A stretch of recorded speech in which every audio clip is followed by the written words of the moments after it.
Treksploration. She knows That's not kind to of morbid. Chase after me. Yes, but hey, it works. It's a shorthand that works. I say no Edith Keeler, and she stays in the driveway.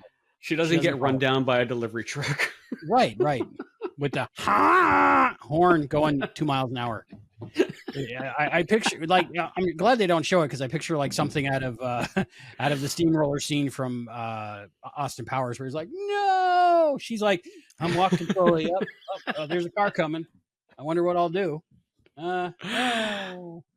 So anyway, let's put it this way. So when Rennie, John Collins, 3 out of 3.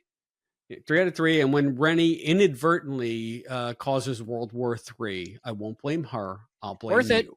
Worth it. World War III. If I had to choose between Serenity and World War III, I'd choose Serenity. Yes, I would too. 100%. 100%. I would too. So this is our Trek and Tell. My record's intact, right? Perfect. Your record's intact. Perfect. Actually, yeah, I think that we're both pretty good. I think there was one that it was the ship that went to Sigma Iosha in Piece of the Action. We couldn't remember the name of it. I believe it was the Horizon, and neither of us got that. Now we know. We learned. Yeah. So and Sigma Iosha too. I couldn't remember Sigma Iosha either. Oh, we got that. We got that. So you said that you have a Trek and Tell this time. I do have a Trek and Tell. I should have, I thought about this afterwards. I should have brought this Trek and Tell for our last episode we did of Disco, but I have a Michael Burnham action figure. Why would you do that? You hate Michael Burnham. It's true. I dislike Michael Burnham. But I love Star Trek action figures. So I think now that this was a Target, this is available in Target right now, by the way. But that's like second season Michael Burnham. It is. We're gonna say Michael Burnham classic. Right. They don't have the Burger King red outfit of Burnham yet. And I think even the Mego looking Michael Burnham action figure is still in this outfit also. It's like they never made a next one. Hopefully Playmates will, because I want to see the season. It's weird that I'm buying her action figure, right? I don't like the character. But I might have a Star Trek addiction. I don't know. I moved into a space station, but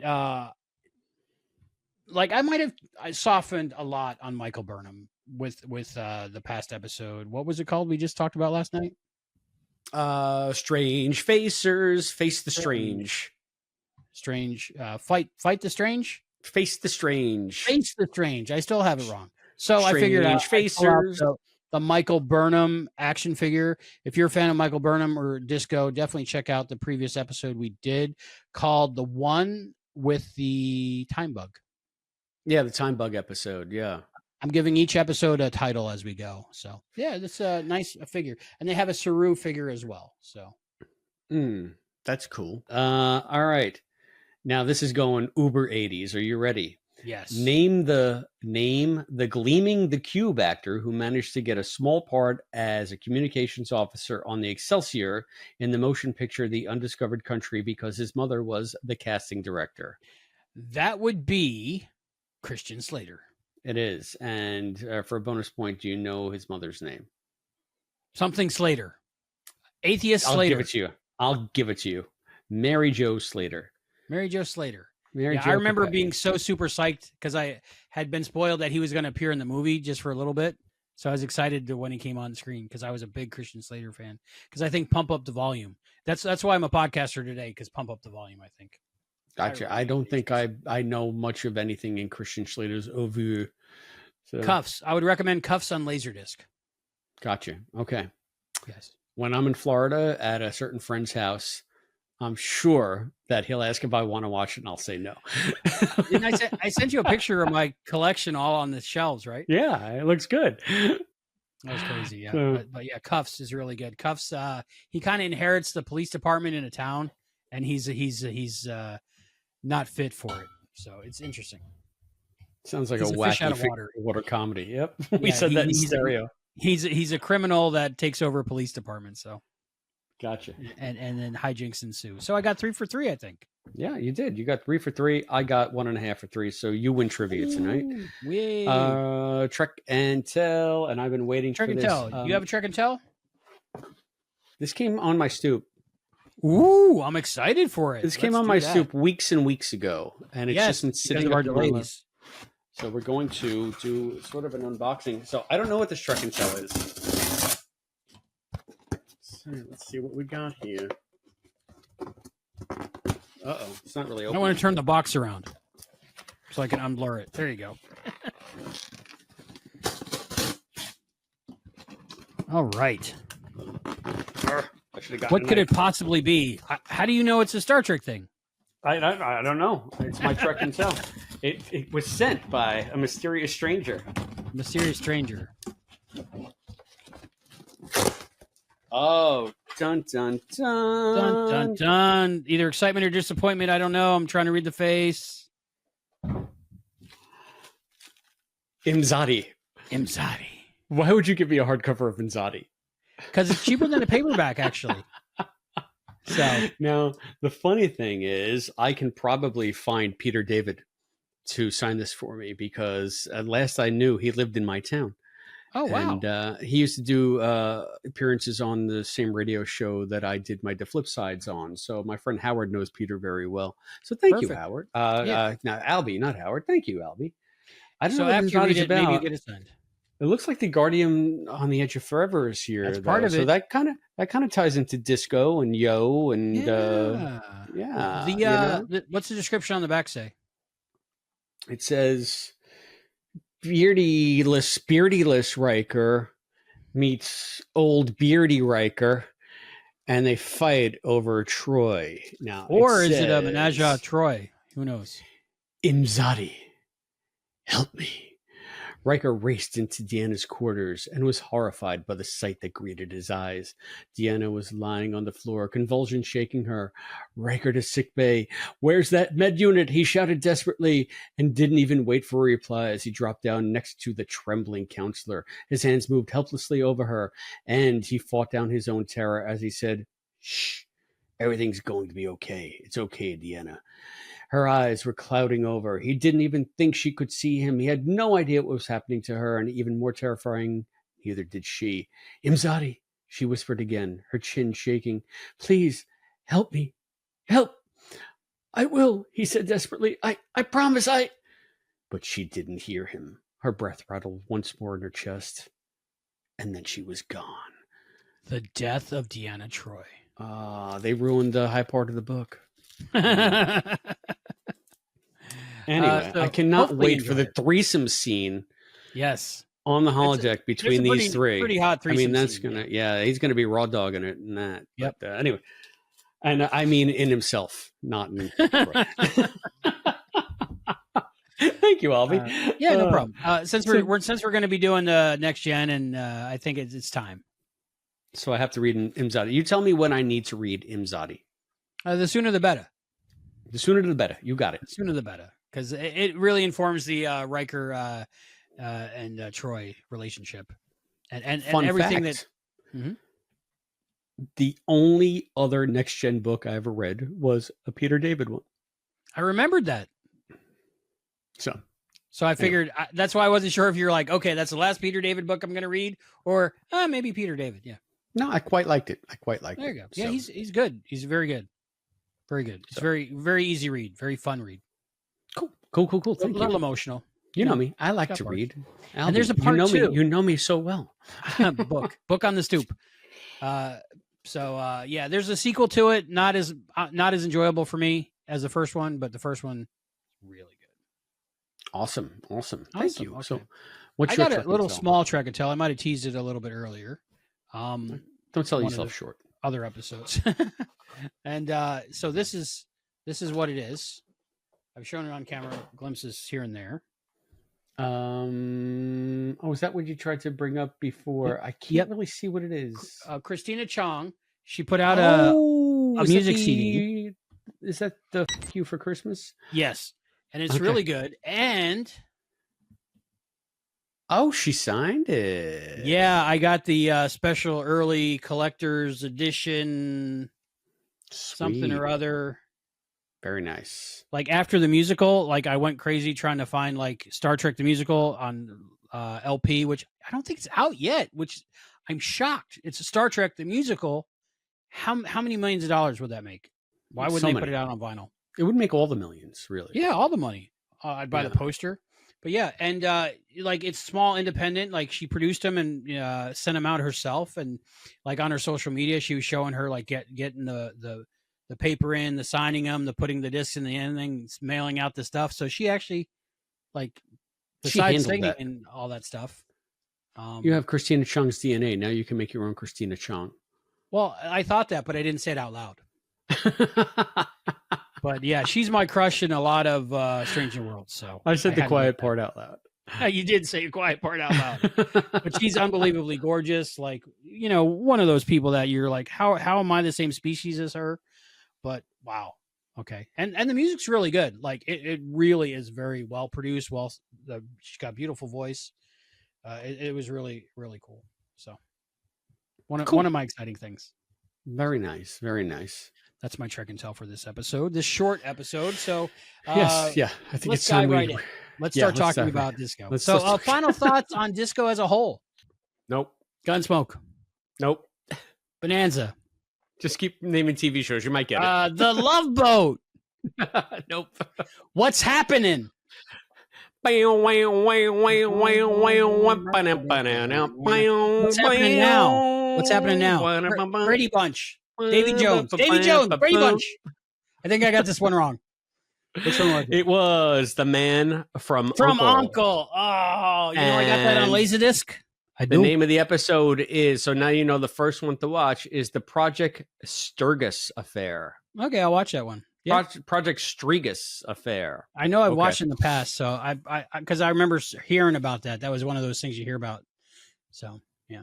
But I'm going to give you 3 for 3 because you the only thing you didn't say was metaphasic. You knew the rings, you knew the radiation, you knew everything about that stupid. But I didn't get Man from Uncle. Plot beat. I didn't get Man from Uncle. Well, you're the man of La Mancha. I am. So I mean, that's a little bit better. Don Quixote, There we go. Lord and we bring of it La full Mancha. circle. I come and I go. I don't know the words. I saw it 3 times. You would think I did. I was going to say, you remembered a lot of it though. With Little Bird. Little bird. I like him. I really like him. Oh my God. It was almost as terrible as Albie's making it sound. I lie. I kid. No, I kid. It was good. It was terrific. It was fantastic. I was in heaven because I looked at thee. I really was. I cried at the end of the 3rd performance. Good. I wish I would have seen 2 more. I really wish I would have seen it twice more. That's how good. The once was enough for me. It was. We're 20. different people. Look at me. I'm a goon. I live in a space station. You're respectable. You got a family over there. You keep making like these fish jokes. I don't understand why. He's being grilled. He's on ice. Okay. What's next? What do we do? Trek and Tell. I got 2 out of 3. Trek and Tell. Well, you got a Trek and Tell? I did, but I can't find it. I think you got a new one. Oh, well, yeah, I guess we could use that one there. Woo! Yeah. That one there. But I was going to, for this Trek and Tell, I was going to bring out my copies of my Raymond Chandler books and my Dashiell Hammett books. Dashiell Hammett wrote The Maltese Falcon. Raymond Chandler wrote The Big Sleep. And there was another. Yeah. So, I mean, I have a Raymond Chandler collection that I read. I got to be honest with you. Big Sleep. Good. I have tried to read noir stuff before. And quite frankly, it bores me. I've read a bunch of Dashiell Hammett because I love the Thin Man movies. Yes. His story, The Thin Man, was the basis for the first one, which burgeoned into that series with William Powell and Myrna Loy that I talk about all the time. Myrna Loy, love her. But the books bore me. I've read The Thin Man like 3 times because there's something going on with Nick in the book. It implies that he's like crooked and dirty, but I can never figure out the connection. I can never figure out the connection and how it worked. And or in a plausible way that kind of makes sense within context of the story. Like I love that, a mystery within a mystery. Yeah, so I've tried, but then when I read the Raymond Chandler ones, those were much better. I don't know if it's just something. It's something about the way Chandler presents it. I liked it. I even tried to read the I guess Chandler, I think that was Philip Marlowe. Anyway, I don't remember. I can just say this. Had I had my way, I would have shown you my copies of those things, but I don't have them because they were in a box because my library is in disarray. I I've looked seen through those like 4 boxes. boxes and I could, you see, there are like 9 of them and there's like 1,000 books in them. I have no idea where it went. It's probably on the bottom of one of them somewhere. So I have many DVDs I want to show you, but they're in boxes over there because I moved 2 years ago. I moved 2 years ago, so I haven't had time yet. So instead, since I saw Albie, he, for whatever reason, he found something for me and he gave it to me. And here it is. It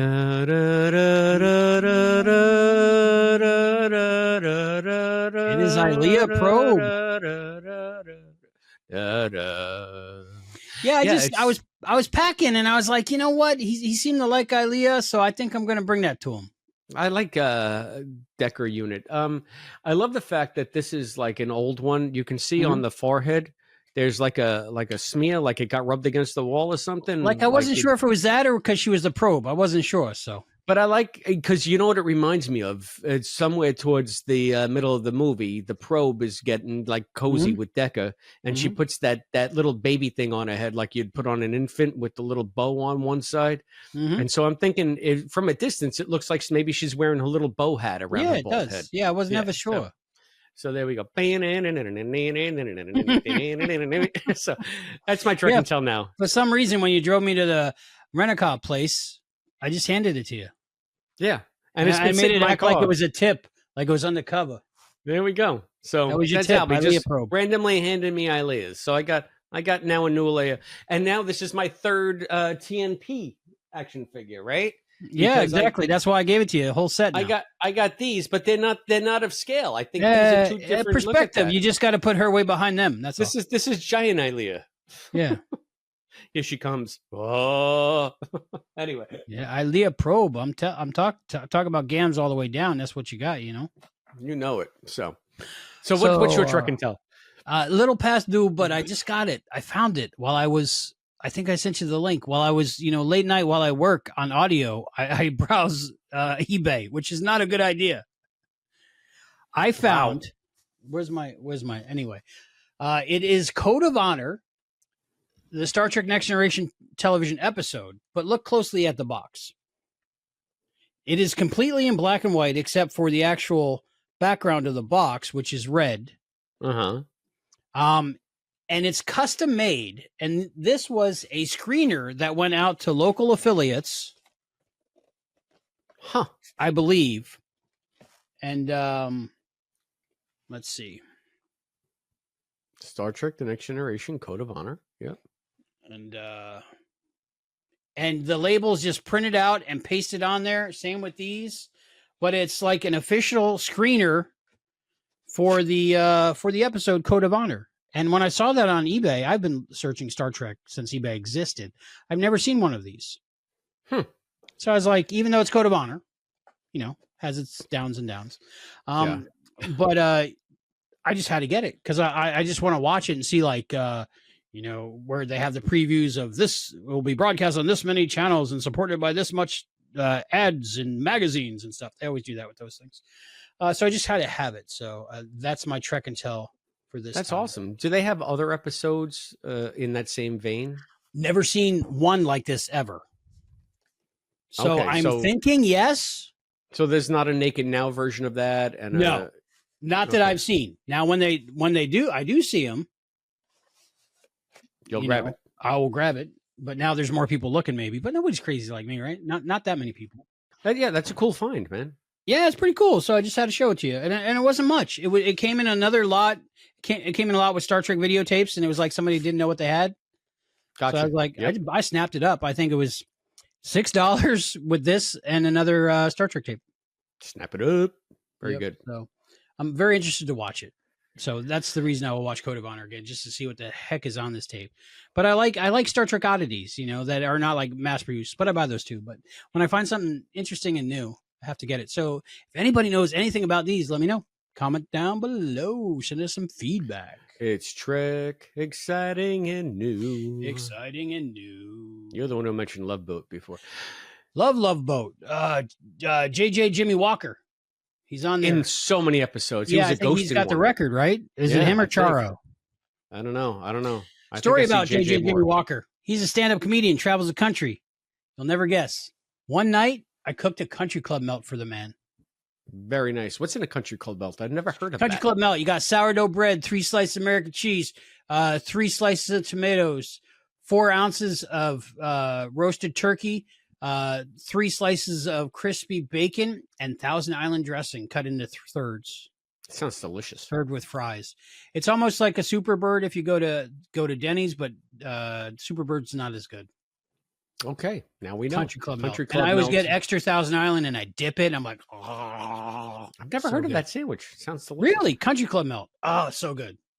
All right, So maybe good. it's a regional thing. Maybe I got to go down to Did Florida. you ever see my TV show where I just make grilled cheeses? I've heard of it. Okay, I've sent it to you a couple times. I've Just admired it from afar. saying. Okay. Sometimes it only takes a few weeks. Sometimes it takes 7 or 9 years. You don't know. Well, I think that is an excellent observation to end this illusion that we know what we're talking about. Who's your episode crush? Wow. Okay. I'm going to go out. Nobody's going to know this is actually a thing. But I'm going to say it was Carolyn McCormick as Minuet. Who's that now? She's one of my Minuet? forever crushes, for real. Was she in the episode? This Minuet you speak of? It was something about the whole episode that made such an impression on me. And I think I've always been my whole life searching for my own Minuet, and I just never found her. Gotcha. I love Minuet. I'm in love with Minuet. Who's your episode crush? I'm going to go a little bit more prurient than that. I know that the Binars were non-binary asexual beings, but there was one scene where 01 and 10 were walking away. And it's like, no, those are some pretty hot chicks. I know the scene you're talking about. And I would agree. Yeah, it's like, I was like, wait a minute. The hips. Ooh, okay. They don't lie. All right. So that was new questions. You nailed it. All right. 3 out of 3. Very good, my friend. All right. Who's got a Trek and Tell? Ooh, I got something appropriate for this episode, maybe. Now, I did want the Star Trek cardboard cutout of Vina. I saw it in a comic book shop in Orlando, but it was like sun bleached because it was in the front window. So it's like, I can't buy a sun bleached one, but I never got the opportunity to buy another one. So that day I got my Slave Leia cardboard stand up that I had for the longest time. Yeah. We really are hashtag Treklematic. Treklematic. Mm-hmm. I can't help it. Boom, boom, boom, boom, boom, boom. But I got this that same day. What is that? This is a Star Trek action figure, it looks like, and it's a little blurry on my. That's the Orion Slave Girl. There we go. Yes, and they call her Animal Woman because probably Slave Girl is problematic for the toys. Yeah, so Green Animal Woman is so much more palatable. Yeah. Yes, but this action figure made me wish I had an enlarging ray. You need the Embiggenator? Yep, for more than one reason. But yeah, that is one of my prized possessions. That's awesome. Are you going to open that so you can see what the number is on the bottom of the foot? Heck no, you can see from the bottom. You can see. All right. Well, you know me. While you pull out your Trek and Tell, I'm going to look at her feet. Yeah, as a matter of fact, I now have I got some new reading glasses since cool. I opened that thing. I might be able to tell you what the Are you allergic as well? Number is. Are you allergic as well? Yes, I am. I have two prescriptions now. From the original Star Trek TV series, Talus for accessories, torch, fountain, bonus 30th anniversary action base. Nice. She comes with a fountain and a torch. A fountain? I guess because she dances around the fountain, right? She dances around the fountain. So if you kids want to play Slave Girl at home, torch. But yeah, I love this. This hangs on my wall forever. I think this got smoke damage, but it was in a protective case. All right. So like I just took the smoke damage case off and she's still fine. So it must have been before 2000 I got it. I don't know the math on that. Somebody correct me. Do we have a statistician yet on our volunteer staff? I don't know. I'm still trying to look at the at the serial number on the bottom of Ensign Lynch's foot here. I just Like you did to Ensign Lynch. It looks like it's 879. It's so tiny. 876 8675 3099. So I was sad because I was looking for my season 1 on Blu-ray today to watch the episodes. Couldn't find it. It's probably misaligned in my shelf.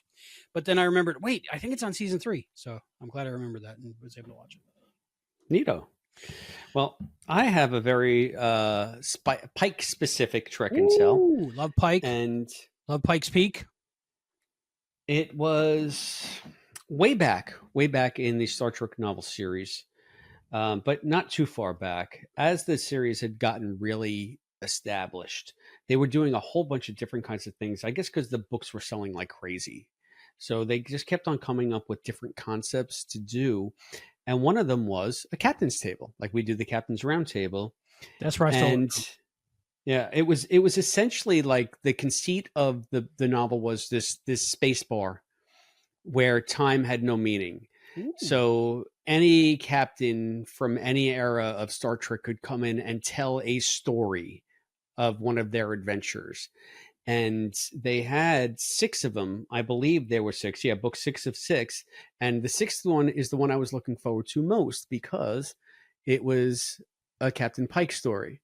Wow. It was a story called Where Sea Meets Sky, Christopher Pike. And I have all the Captain's Tables books, but because at that time I was thinking I want to be a writer and I want to do all of the earliest stuff in Trek. All those weird apocryphal things and how do we put it all together? So I was thinking, how are they going to do it? What are we going to see here? So I was so excited to see this. Now I look at this cover and this is not the greatest painting of Jeffrey Hunter. It looks like a young Jeffrey Hunter. It looks like frat boy Jeffrey Hunter, but it ain't great. Starfleet Academy Jeffrey Hunter, 8472 in the flesh Jeffrey Hunter. I'm telling you, I was kind of disappointed in this book. Did they make an Archer book? Was there an Archer book? When did those come out? Oh no, this is way before Archer. This is 6 of 6. This is 6 of 6, and it came out in 98. 98. 98. So there was no Archer in 98. That was 2002, I think. Yeah, I think this probably started filming in 2001, premiered in 2001. Yeah, it premiered in 2001.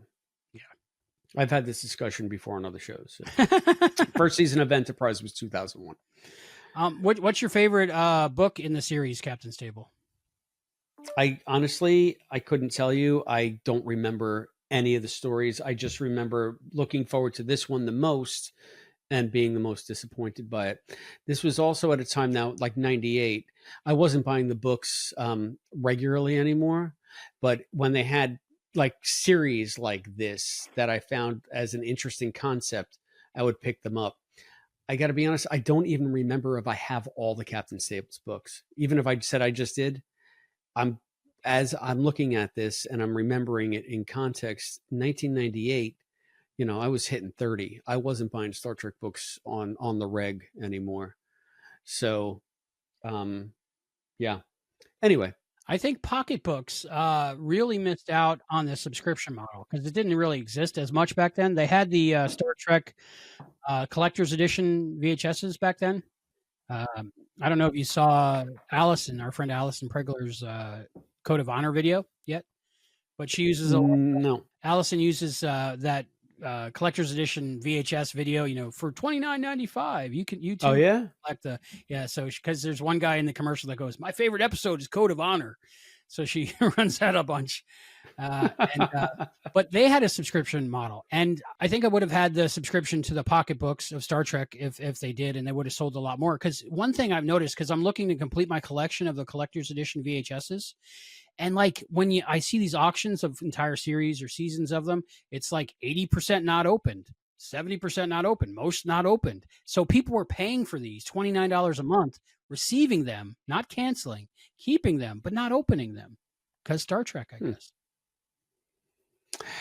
I would not have joined that club. And I'll tell you why.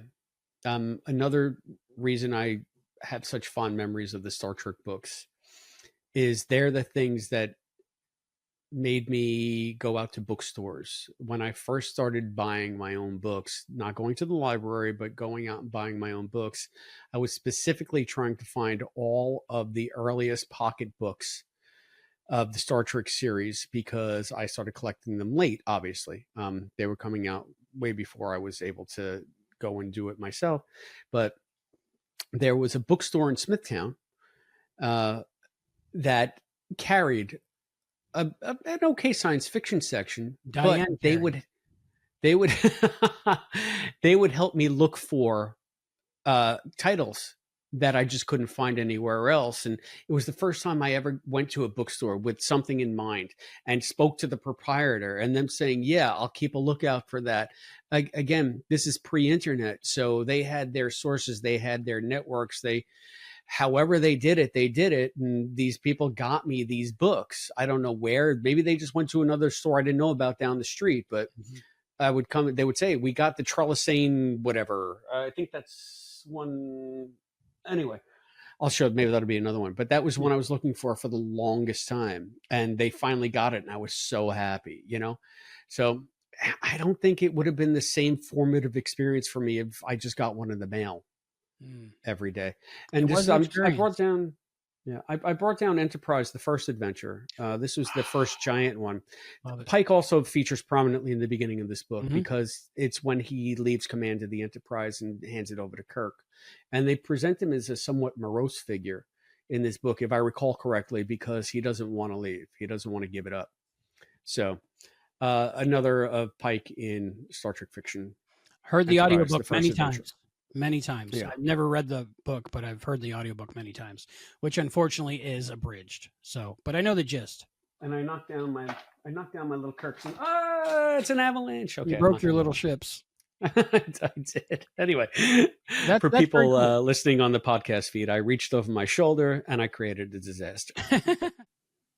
No. He was trying to embody Jack Palance in City Slickers. I'd have to watch City Slickers again. Wow. Oh, it's one of my favorites. I have it on Laserdisc. Okay. But I'm gonna give it. I think my highest rating so far for a disco episode. 3 Sluggo Colas. Oh, yes, it was nice to see the Sluggo Cola. Yeah. So I'm gonna give it a solid 3. Yeah. I didn't hate it. I don't hate it. Another good DS9 callback. So yeah, exactly. And the callback that they mentioned on I can do it. Lower Decks. Oh, speaking of Lower Decks, I got a Trek and Tell before you read the next week's episode. Or do you want to read that first? Sluggo Cole is my episode crush. Oh yeah, episode crush. You know what? I was going to go with Tig as soon as I saw Jet Reno. Tig Notaro. Okay. I was going to go there, but I'm hoping she's going to do more.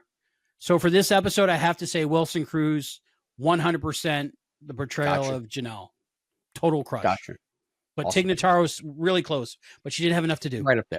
Okay. Hopefully soon. Hopefully we get a whole Tig thing going on. Okay. So you got to do a Trek and Tell, and you got to ask me some trivia questions. Okay. Trek and Tell. My Trek and Tell is, guess what came in the mail today? Woo! Oh, wow. Look at that. Lower Decks. Season 4 of Lower Decks. I'm digging how they're doing all their stuff like the TOS era movie posters. So we got, let's see, let's start off at the beginning. Season 1. Got on Blu-ray. Cool. It was recently announced that Lower Decks, it's their final season so far. Very disappointed about that. But hopefully it gets resurrected. Everybody that's doing it wants to keep doing it, but I'm sure everybody knows by now. But sign the petition. Season 2 of Lower Decks on Blu-ray. Neato. Right. So that's good. So the reason I purchased these was, one, to support Lower Decks and let the powers that be know that people actually enjoy the show. I don't know about the numbers and stuff. Lower Decks Season 3. Media. Yep. The search for Samantha and Rutherford. Right. And for anybody that's listening on the Patreon feed as a podcast, just in your earbuds, Albie is just holding up the season sets and showing the covers. And this is where in season 3, they start aping the TOS movie posters. So that looks like the Search for Spock poster, and then season 4 looks like the Voyage Home. The Voyage Home. So, and what sold me on these was I was looking at I think it was Trek and Tell, not Trek and Tell, Trek a Day. There's a channel on YouTube I follow. He's got a small following, maybe 600 or so right now. But if you look up Trek a Day, there's a person on YouTube, a great guy that I watch open thrift store finds and different Blu-rays and different things, laser discs. He likes Star Trek laser discs. He dresses in Starfleet uniforms. Great. So of course I'm going to watch him. But he was showing the new season, I think, and I saw when I did more research on season 4 of the Blu-ray, there is a Robert Duncan McNeil commentary on the Blu-rays. So as soon as I saw that Robert Duncan McNeil commentary, I was like, buy. And I just said, I should buy all of them. You're just like, take my money. Take my money. Take my $100. So I have a Trek and Tell too. Ooh, what is your Trek and Tell? I showed this at the end of the last episode, but we didn't do Trek and Tell. So yeah, we'll do Trek and Tell for this one. I don't even know where I found these, but these are glow-in-the-dark Kirk and Spock's. They glow in the dark? They glow in the dark. So I wish I could turn out the light here, but I'd have to get up to do it. But yeah, it's part of, like, this is what I don't know. I don't remember where I found these. Glow in the dark, Mr. Spock and Captain Kirk. You see, they were attached. What does it read? They were attached like this to the thing, right? So then you take them off, and I had them on my bedstead when I was a kid. So when I turned out the lights, they would be flanking either side of my pillow. It's Illuminations, Star Trek, Glow in the Dark, Captain Kirk and Mr. Spock, or Mr. Spock and Captain Kirk. Create a galaxy of adventure on your bedroom wall. Mounts easily. Hanger and self-adhesive squares included, which are on the back here. You can see them, the self-adhesive squares. And it says, a part of the Star Trek Glow-in-the-Dark Universe collection. Now, I don't recall ever having seen anything besides these. Like I said, I don't remember where I found them. And they have little taglines, live long and prosper is what it says under Spock's, and beam me up, Scotty is what it says under Kirk's. And they have this whole like cool like artwork on the back too. It looks almost like the size of a record album, I'd say. No, it's like the size of a big comic. Oh, okay. Like a comic book collection. Here, so does it have a year on it? Because I'm curious about that. I've never seen that in all of my Star Trek. It's a little bit bigger. So here's like my Plastic Man collection. Oh, okay. Over that. So kind of. What does it have a year on the glow in the dark Kirk and Spock? Let me take a look. I have a Cricut, right? So I can probably print and cut out every line art drawing of every Star Trek character and make a glow in the dark wall. Neato. Let me see if there's a year on this thing. You said when you were a kid, so it has to be what, the 40s? No, yeah, the 40s at least. It says trademark 1991, which is impossible because I had this in my bedroom before I was married. I was married in 94. So maybe. I don't. Did that ever freak out girlfriends? No, I think that says 1981 is 81, what it says that's probably there. So that makes sense. I was 11, but I was much older when I probably got this when I was about 15 or so. Nice, safe, non-toxic, printed on recycled paper, and this it's fascinating to me. This is a shot from my favorite scene, my favorite episode of TOS, Where No Man Has Gone Before. You see Spock in his funky uniform. That's Gary right there. Passed out Gary Mitchell standing. Yep, that's Elizabeth Denner right there. Yep. So played by Sally Kellerman. That's it, Sally Kellerman. Yep, she's great in that episode. Yeah, so she's a walking refrigerator unit. Yeah, and there's a whole bunch of like stuff on here, directions and crap. So yeah, neat Trek and Tell. I'm sorry, I went a little long. I really like it. No, that's perfect. I'm very interested in that. Like, turn off my lights. It's rare that I've not seen a Star Trek thing, an item.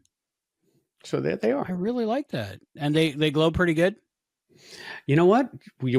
Let's test it out. Yeah, test it out. Give me a second. Sure. Give me a second. I gotta do one thing. While he's turning the lights off, I'll vamp a little bit. I'd like to thank our patrons very much, even the free ones. We appreciate you, and we invite you to participate. I turned the overhead lights off in the library. All right. And we're going to hold these up to the ring light just to give them a little bit of juice. All right. Hold them. Give them the juice. Got to charge them. Got to charge them. Here we go. Hang on. Whoa. Yeah, and the thing is, yeah, my computer monitor is like, but they're kind of glowing. Yeah. So They have that so they greenish work. glow. Yep. Yeah. I see So if it. I take them in the back, yeah, like my computer monitor can't really reach back there. That's the thumbnail. That's the thumbnail right there. So I'm That's flanked cool. by Kirk and Spock. Yeah. And they're glow in the dark wall appliques. They're not paper dolls. So get that right. No, they're plastic. Yeah, they're like They're plastic. Cool. Yeah. Very cool. I like it. So there we go. I really like it. Kirk and Spock. All right. So that's it. That's my Trek and Tell. You got to read That's me a good some Trek trivia. and Tell. It's at the very end. Is on my side. Yes, it is. Which actor played a Starfleet captain? Which actor who played a Starfleet captain won a Laurence Olivier Award in 1994 for his one-man production of Charles Dickens' A Christmas Carol? I would have to say that it's Sir Patrick Stewart. Sir Patrick Stewart is correct. I don't even have to look. Yeah, it said Dorothy. No, I read the wrong card. Patrick Stewart, yes. It was Sir Dorothy. Patrick Stewart, absolutely, yeah. He's good. He's good as Ebenezer Scrooge. I bet. Right. Do you have one of those Deep Space Nine novels you can show us, or is it in a box? It's in a box. It's definitely in a box. You got You got a Trek and Tell. I see the Defiant behind you. Yeah. I think I've showed this once before, Maybe. but let's take a look. It's appropriate for this episode, I'd say. I think the last time I brought this out, I dropped it. So yes. Actually, it's broken now. Broke it snapped back, and they're not making them anymore. The Eagle Moss went out of business, or Hero Ships went out of business. So here's my little Defiant. I didn't get the XL like I did for the NX-01 or for the Big E, which is also behind me. I wanted the Defiant to be more of a scale because the Defiant's a tough little ship. So I got the regular size one, and I loved like just the detail on this. Oh, so yeah, that's the one. That's where it broke. It's nice. So, it reminds me of the Defiant Christmas tree ornament almost, but like higher detail. Yeah. So they got, if I can get it so that it focuses. There you go. I never had a Defiant yet. I do not have a Defiant. And there's the front of it. So the USS Very nice. Defiant. So you started watching season 3 or 4, you said? Is that because Worf came on? Yeah. No, I was never a huge fan of Worf. I mean, quite frankly, I don't even know why I started watching it. Because I wasn't a Next Gen fan. I missed all of Next Gen. Maybe I started watching it because I saw Generations in the theater, and I really, really loved Generations. So maybe it got my Trek vibe going again. And I said, well, what Star Trek is available to watch? Let me watch this Deep Space Nine thing. And soon it became like the Saturday. Was it Saturday night or Sunday night? I don't remember. It was different in which. every market, I think. Yeah, but I think it was Saturday night, 6:00 on Channel 11. Mine was about that time, New York. Yeah. And it was just like, don't call me, don't talk to me, don't disturb me. Before it just TiVo sucked me in. Yep, you had to watch it when it was on. Yeah, pretty much. Yep. Yeah. So very cool Defiant. I have a Trek and Tell for this episode. What is your Trek and Tell, sir? You said it was very, very cool. It's series specific. And actually, it's easy for you to say. Yes, and actually, episode specific. What gift set? What is that? Can you read it? All I see is Emissary. I have to make your Emissary gift set. Yes, the Star Trek Emissary gift set. Still sealed from way back when. What is it? Like, I don't understand what that means. Exactly. That's what we're gonna do. We're gonna open this baby up. Are you kidding me? No. Are you gonna? Oh my God, no! But your collectible value is gonna go way down. It's gonna be like Torrance and Lynch back here. Right to the bottom. But I always made a promise when I bought this. I said one day, if I ever do a Star Trek podcast with Christopher D. Philippus, mind you, I only knew you as a Quantum Leap author at the time, but I said, if I ever do a Star Trek podcast with this guy who wrote this really cool Quantum Leap book, then and only then will I open this Star Trek Emissary gift set. Okay. So are you ready? I'm honored to be part of this momentous occasion. See, the prophets do not want you to open that box. There's a pile right somewhere. I opened the box. I'm telling you, it literally. I know. Value. Yeah. That's crazy. I think you broke your little disc. I did. That is Emissary on Laserdisc. Wow, they released that on Laserdisc, huh? It was mint until it just fell. I need a better shelf. Yeah, it was. I need a better shelf. Yeah. Don't damage your laser discs. Laserdiscs. Luckily, the disc is still intact. Can you take it out of the paper? I don't believe I've ever seen a laser disc. Are you serious? Yeah. Wow. I mean, like take the disc out. I want to see what it looks like. I always think of it as just like a metal record. Well, basically, a compact disc is a compact version of this. Oh, so it's just a big compact disc.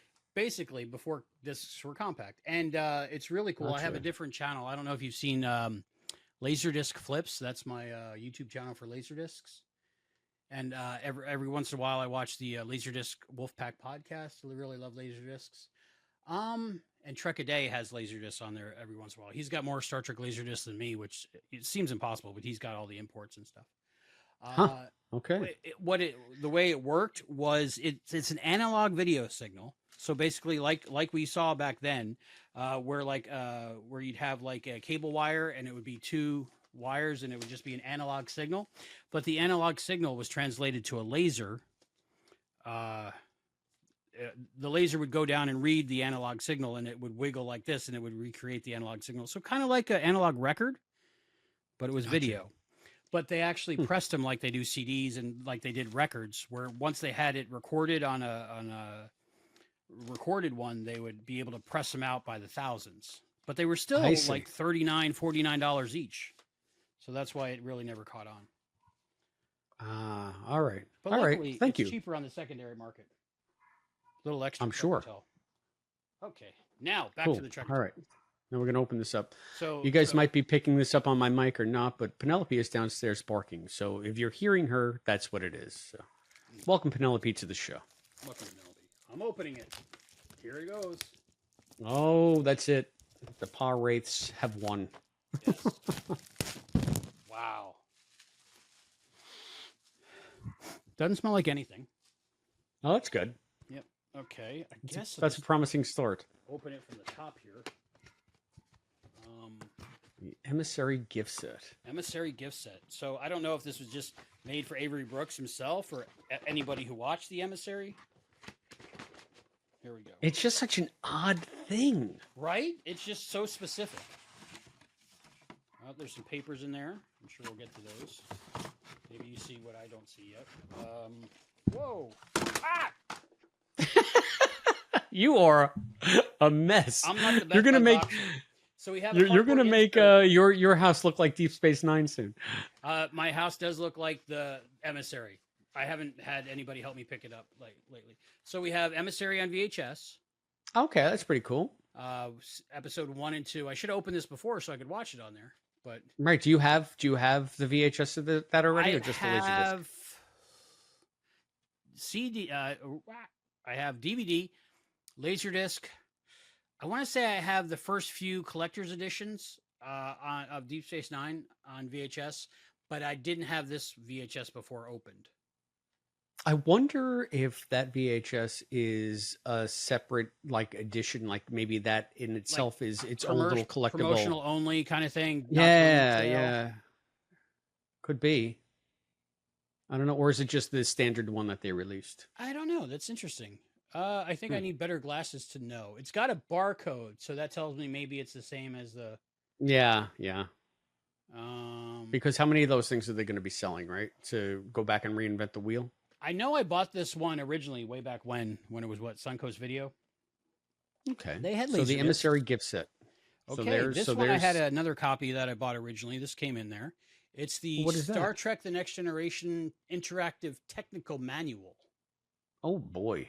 For PC. Okay. It's a PC CD-ROM, and it's an LCARS. You go around. I think Majel is the voice of the computer on it, and I believe it has like all the Star Trek: The Next Generation episode previews. Next time on Star Trek: The Next Generation. Okay. Yeah, gotcha, it says official Starfleet virtual tour, and Majel Barrett, Jonathan Frakes. Nice. So we'll do a bonus episode where we go through that, right? Yeah, that's a fun one. It's got That's good cool. stuff. I just dropped more stuff. And this is really a nice gift set. And we have Star Trek Deep Space Nine, Harbinger, Hollow Suite Missions. Now, I haven't had this. I had Star Trek Deep Space Nine Harbinger. It's a PC game that you play, like an adventure game. And it's like cartoon Star Trek Deep Space Nine. And you play as like I think a new ensign going to Deep Space Nine. And then like stuff happens and like you're in the middle of it. But this is like expansion pack. It looks like, I think, if anybody knows about this, let me know. It says high resolution, fully restored 3D view of Deep Space Nine landscapes, alien and Federation spacecraft, animated characters, breathtaking original soundtrack, authentic voices of Deep Space Nine cast, authentic special effects from the show. Wow. So that's nice. And Harbinger came in this crazy triangle big box for PC games back then, so it was very sought after. But the Harbinger I have is this version, and you can run it on DOSBox, or like the CD-ROM version of box. And one more thing in here. I think you have this, don't you? But in print. It is Star Trek Conversational Klingon, presented by Michael Dorn, featuring Mark Okrand. Mark Okrand, he's the one that created the fastest growing language. Yep. And I think I just broke the front of the jewel case by dropping it just now. Oh no! But it's the audiobook Conversational Klingon. Oh, awesome! Yeah, read by Michael. That's Dorn. just something else, huh? Yeah, and it's got, of course, Chris Lloyd on the cover. Yep. So Doc Brown. Cool. Also, Dan Fielding. Dan Fielding on the cover. Dan Fielding. Still, I think currently, is that series still on? Are we still getting screeners? Yeah, for that? yeah, they got renewed. Cool. Quantum Leap didn't, but that pile of shit did. So. I'm still bitter. I love that show, and they took it away from me. It's like if we were doing a baseball podcast and they just said, "No more baseball." No more baseball. That's no more baseball. It's gone. No more Quantum Leap. It's gone. You can only watch baseball on Deep Space Nine now. Yeah. Okay. Yeah. Okay. What do we got here? $5 back. Get a $5 rebate on the purchase of any one of these great Simon & Schuster interactive CD-ROM titles. Oh boy! You know, you and me, we play interactive CD-ROM titles like Star Trek and Star Trek Klingon. Yeah. Yep, we did. Is that pack, that expansion pack for Harbinger? Is that one that we can play like that? I don't know. I don't know if you. Well, I have Harbinger, so if we can only play it with the main game, then I do have it. Ooh, the best on tape, Simon & Schuster audio tapes. Wow, tapes! Holy crap! I have some of those. Simon & Schuster interactive registration form. Did you ever send that other registration form in? No, as a matter of fact, it's right here. It's funny, you read my mind. I'm just looking at it for the Playmates. So should we send both back and see what we get in response first? Exactly, yeah. Oh, and this is just a sheet that shows you how to install a DOS game. Okay. Which I know by heart. So that's, I opened my Star Trek Deep Space Nine Emissary gift set.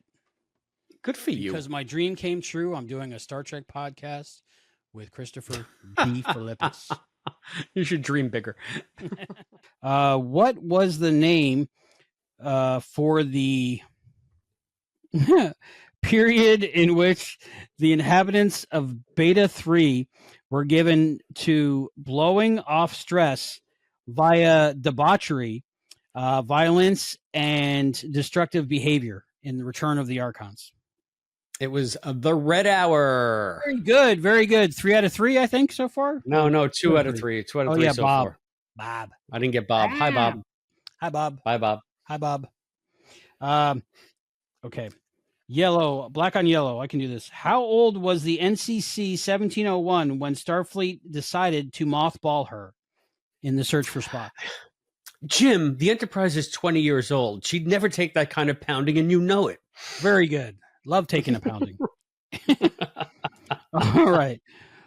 Fifth question. Who was Khan quoting from when he said, "From hell's heart, I stab at thee," in The Wrath of Khan?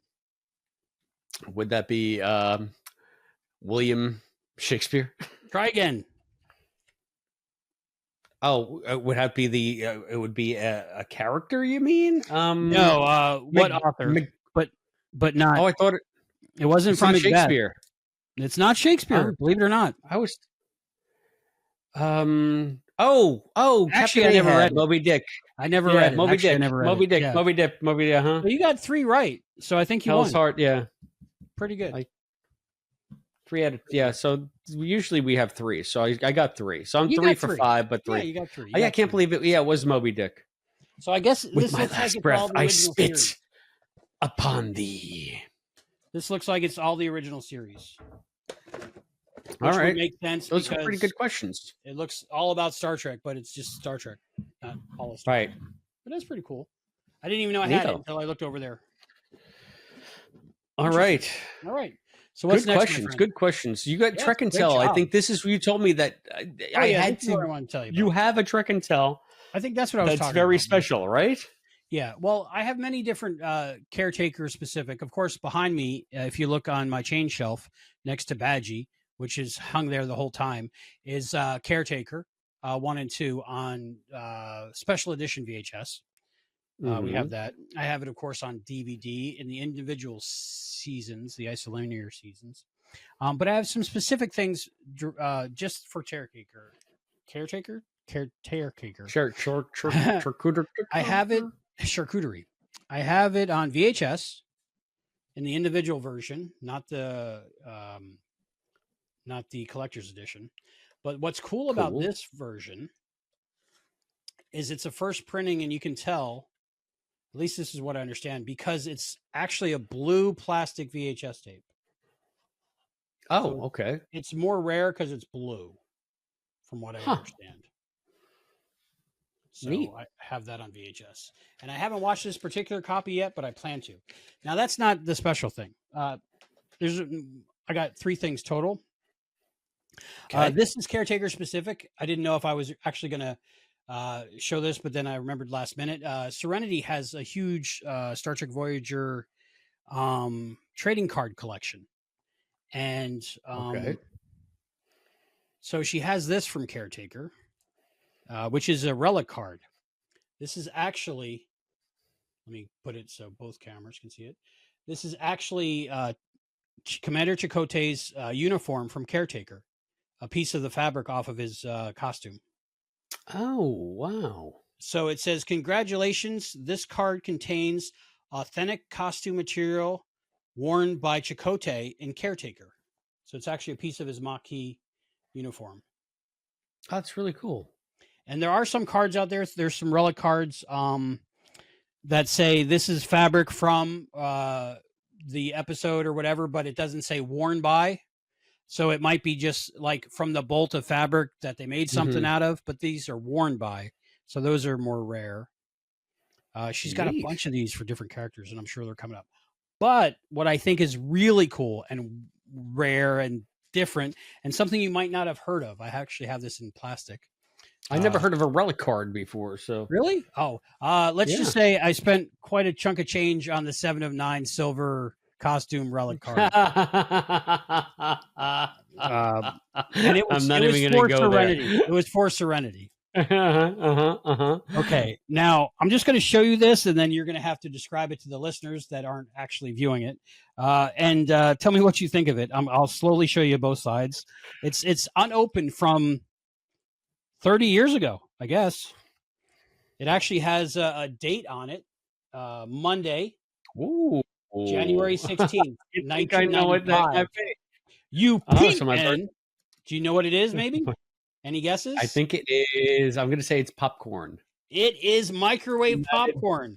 Star United Trek Popcorn Voyager Network. microwave popcorn. So that's crazy. It smells buttery.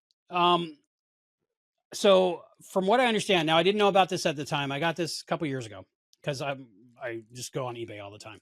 From what I understand, let me read it to you. It says, join us for the 2-hour world premiere of Star Trek Voyager and the launch of our new network, UPN, Monday, 7 p.m., UPN 50. I'm not sure. I guess each market had their own, right? Yeah. So UPN 50, I wonder what UHF channel they got for that. If you know, let me know. But from what I understand, is actually the newspaper. So these came in the Sunday newspaper, and everybody who got a Sunday newspaper got a microwave popcorn in it, and the Wow. advertisement was on the popcorn. That's pretty cool. Right. I haven't eaten it because it's probably bad.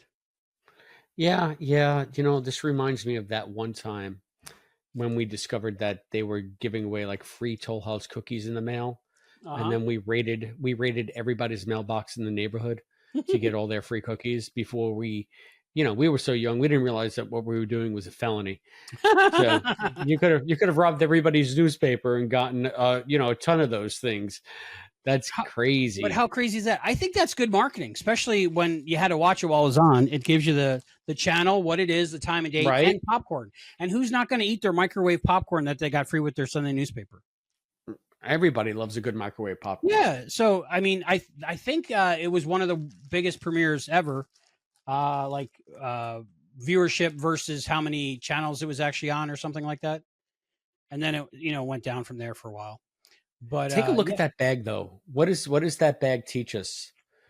That microwave popcorn technology has not advanced one lick in the past 30 plus years. 30 years. But when I saw that on eBay, I was like, what? Because I got searches. Yeah, any Star Trek Voyager, right? So I think I was looking for the relic cards because I usually get renting a relic card for a birthday or whatever. And it came up. And I had to Google it. So I just went down this rabbit hole of what? Now, if you were a real collector, what you would do is get one from each region that had the specific TV time and channel on there. No. Somebody has to have those. It's probably like lining their entire wall, right? Probably. But when I did watch Caretaker last night, 2 nights ago, I did make microwave popcorn, just not the 30-year-old kind. I was going to say, and that collection must stink. There must be bugs. It's not a good collectible. It's not, but how could you not get 30-year-old microwave popcorn that's Star Trek Voyager flavor? Listen, to each his own. Right? Yeah. It reminds me of Bedtime or Bruce. I don't know if you ever watched any Bedtime or Bruce, but we ate like 30-year-old Buffy the Vampire Slayer fruit snacks during it, and it was bad. It was pretty bad. I wonder if that popcorn would even still pop. I mean, does popcorn? I mean, if I you should have ordered dried 2, out, right? I should have ordered 2. What do you say? Well, the popcorn is dried out. Like that's its whole point. So it has some moisture in it because the moisture is what causes the steam to create the pressure to pop the starch in the popcorn. But I should have ordered 2, 1 to pop and 1 to one to keep. Well, I still would not recommend it. Although if we do get an extra one, we'll do a bonus show. But I thought it was funny about that the popcorn was part of their advertisement strategy, and there was corn in the episode. And I think in the murder I mystery didn't put that together. Yeah, in the murder mystery episode, they actually do eat popcorn, I believe, which is really cool when they go to see a 3D movie. All right. Yeah, I wonder if it was the same popcorn. They might have had a lot extra, but I mean, exactly. To me, that's a genius marketing strategy. I haven't heard of that before or since. They're like, write that into the show so we can amortize that cost as well. We got all these cases of popcorn. I wonder how many are still out there. Who's crazy enough to save their microwave popcorn for 30 years? Somebody did. 28 years. I don't know. Anyway. People say boxes of cereal too, and cans of beer, and I do have a lot of Star Trek cereal boxes in my possession. Yeah. I do. So there you go. So you. That's me. That's my Trek and Tell. I kind of like Voyager. I don't know if you noticed. Yeah, I can tell. I can see. I wonder if you'll get there along with me at some point. Maybe. Yeah, let's put it this way. I don't think that'll have the abject disdain for it that I once had. How's that? That would be great. Meet Kate Mulgrew and go, I don't have abject disdain for your television show. Not any longer, or at least not as much as I once did. Thanks, Kate. I think I know you, and I think by the time we get to the end of this, if we both survive that long, that you'll actually love Star Trek Voyager. So we'll see. It's just going to be weird not being able to watch it back to back to back to back. Yeah, it's going to be rough. It'll motivate us to record more often. Maybe, who knows? Yeah, I guess so. It is quite a thing. There's 970 episodes, some odd episodes, and then we do 2 hours per. I know, it's crazy. We're possible. It doesn't seem Yeah, possible. when we might get through like maybe the middle of the third season of Next Gen before we drop dead. Yeah, But we'll but see. you We'll see. know, again, Janeway and crew didn't think they would make it back to Earth, and might take 75 years, but they started the journey anyway. So we're going to start that journey just like they did. Okay. All right. I hope I didn't just discourage everybody from listening, but you know, you're all in the same boat, so you might drop dead with us. So And we're here this might together. this might be a generational show. One day, Penny and Rennie might be doing the show. You never know. Starting Penny and Rennie. I think that Penny and that's Rennie. going to be a very one-sided conversation. Well, luckily Rennie loves Penny. So, all right. So, tell people how they can contact us and send us some microwave popcorn from different Yes. UPN stations. Yeah. Okay. Well, and then we'll do our final thoughts.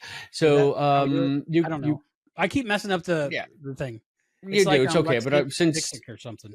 Yeah, so we'll just say get us up on patreon.com/Treksploration. Also find us on Instagram at TreksplorationPod, X us at Treksploration, email us at TreksplorationPod@gmail.com, call us on the phone at 707-847-6682, P.O. Box 542, Bayport, New York 11705. That's for snail mail. That'll take 70 years to get here. P.O. Box 542, Bayport, New York 11705. We want to know what you think about Caretaker, Corn on the Cob, the Voyager premiere. And we will be reading those responses and any replies we get on a future bonus episode of Treksploration. I guess that would be the Enterprise episode. So, Albie, final thoughts and ratings out of 5. I absolutely love Voyager. I think when people say my Star Trek, I tend to say The Next Generation because that's what I grew up on. That's what I loved. Like I had already watched all of the original series before I saw Next Generation, but I really felt that Next Generation was my Star Trek. But now that I've experienced all Star Trek, my heart really is with Voyager and their crew. I don't know why, but there's something about it that I felt that I'm a part of it. And this is my Star Trek now, Star Trek Voyager. And this is a great start to a great story, a great mission. I feel like I'm picking up my favorite book again and settling down and ready to go through it one more time. And I can't wait. So that's my final thoughts. And my rating out of 5 is going to be 7.5 bowls of hot plain tomato soup. Which they can't even get right. And I think I gave my final thoughts a little bit early, but again, repeating. Solid beginning, much less disdain for the show than I've ever had. That's a good thing. Yeah. And I only fell asleep for about 20 minutes this time, and I was able to rewatch before we got back on mic. So, yeah, pleasantly surprised. Looking forward to seeing where this goes now that I have a new appreciation or at least a new frame of reference context for these characters. And I will give this episode, because I've been beating this drum since day one, I will give it 3.5 corn on the cobs out of 10 or out of 5. Out of 5. So 3.5. Not bad. Yeah. Not bad. So ears of corn, 3.5 ears of corn or raw corn on the cob. How do you like your corn on the cob? I don't eat it raw. I have eaten it raw. I took a trip to Maryland one time to visit my brother when he was stationed on some kind of military base. And he was stationed with fields and fields of corn. I have no idea why, but the thing was you would go out in the backyard and just take it off the plant and eat it. And it was so sweet, like candy almost. Raw corn on the cob. How do you eat your corn on the cob? A lot of times what I'll do is I'll put it on the barbecue, still in the husk. Ooh. And then I'll cook it that way. Or if we are going to shuck it, then just boiled. I mean, we don't get very fancy, but what I like to do a lot of times is if I'm going to make like succotash or something with the corn, before I cook anything, I'll cut the corn off the cob and put it in a casserole dish instead of getting a frozen corn or canned corn. There's just nothing like the freshness of a good corn on the cob. So anytime that it's in season, I buy it and I utilize it quite a bit. How about you? I love corn on the cob. When I was a kid, again, I'd go to I want to say Seaside Heights in New Jersey, and there was this one That's in restaurant. Jersey. New Jersey.